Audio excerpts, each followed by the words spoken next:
Hello বন্ধুরা, তোমরা সবাই কেমন আছো বলো। আমি চলে এসেছি তোমাদের সামনে আজ ছোট্ট একটা মিনি ব্লগ নিয়ে। আজ তোমাদের সঙ্গে শেয়ার করব আমি কিভাবে মটন বিরিয়ানি বানাবো। ঠিক আছে, মটন বিরিয়ানির জন্য আমি কি নিয়েছি তোমাদেরকে এখন আমি দেখাবো। এই দেখো, আমার হচ্ছে মটন। তার জন্য নিয়ে নিয়েছি আলু, পেঁয়াজ, কাঁচা লঙ্কা, আদা, রসুন, তেজপাতা। এখন আমি আলুটাকে ফ্রাই করব। এই দেখো, প্রথমে আমি আলুটাকে ভেজে নেব। কড়াই গরম হয়ে গেছে আমার।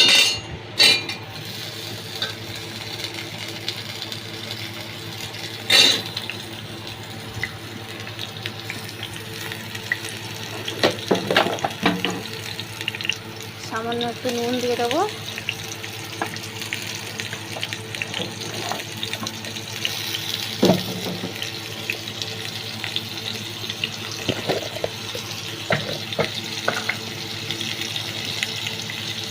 সামান্য একটু হলুদ গুঁড়ো দিয়ে দেবো।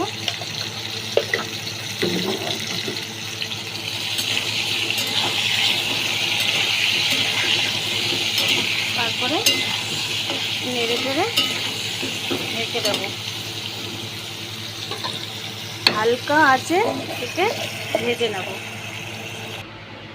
আর এইদিকে দেখো, আমার চালটা সেদ্ধ করার জন্য জল গরম হয়ে গেছে। এর মধ্যে আমি তেজপাতা,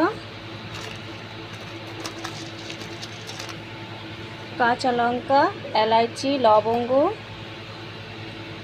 লেবুটা আমি আগে থেকে মাংসতে দিয়ে দিয়েছি মটনে, তার খোসাটা দিয়ে দেবো।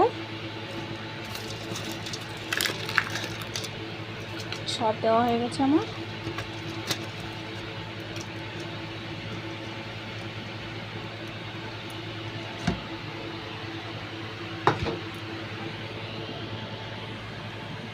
তারপরে এতে আমি 2 চামচ ঘি দিয়ে দেবো, যাতে চালটা লেগে না যায়।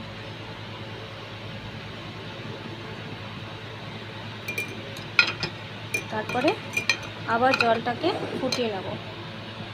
আর এদিকে আমার আলুটা ধীরে ধীরে ফ্রাই হচ্ছে। আর একবার উল্টিয়ে দেবো।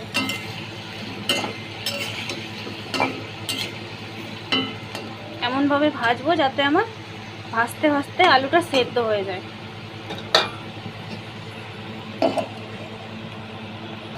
এবার আমি মটনটাকে ম্যারিনেট করার জন্য সব কিছু বেটে নেব। পেঁয়াজটা কেটে নেব, পেঁয়াজটাকেও ভাজতে হবে।